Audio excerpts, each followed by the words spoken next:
ಬಾಗಲಕೋಟೆ ಜಿಲ್ಲೆಯ ಇಳಕಲ್ ತಾಲೂಕಿನ ಗೋನಾಳ್ ಎಸ್ಟಿ ಗ್ರಾಮದಲ್ಲಿ ಶ್ರೀ ಮಾರುತೇಶ್ವರ ಹಾಗೂ ಶ್ರೀ ಬಸವೇಶ್ವರ ಜಾತ್ರಾ ಮಹೋತ್ಸವದ ಅಂಗವಾಗಿ ಗೋನಾಳ್ ಎಸ್ಟಿ ಗ್ರಾಮದ 18 ವರ್ಷದ ಬಾಲಕ ಕುಮಾರ ಬಾಲರಾಜ ಹನುಮಂತಪ್ಪ ಕುರಿ ಎಂಬಾತ ಪ್ರಥಮ ಬಾರಿಗೆ 105 ಕೆಜಿ ತೂಕದ ಚೀಲವನ್ನ ಮನೆಯಿಂದ ಸುಮಾರು 200 ಮೀಟರ್ ದೂರದಷ್ಟು ಹೊತ್ತುಕೊಂಡು ಬಂದು ದೀರ್ಘದಂಡ ನಮಸ್ಕಾರ ಹಾಕಿ ನಂತರ ಮಾರುತೇಶ್ವರ ದೇವರಿಗೆ ನಮಿಸಿ ಹೋಗಿದ್ದಾನೆ.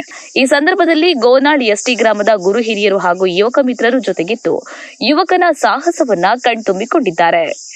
ಜಾಕೀರ್ ಹುಸೇನ್ ಮುಲ್ಲಾ, ಇಳಕಲ್. ಜೈ ಭೀಮ್ ನ್ಯೂಸ್ 24x7. ಇದು ಬಹುಜನರ ನ್ಯಾಯಕ್ಕಾಗಿ.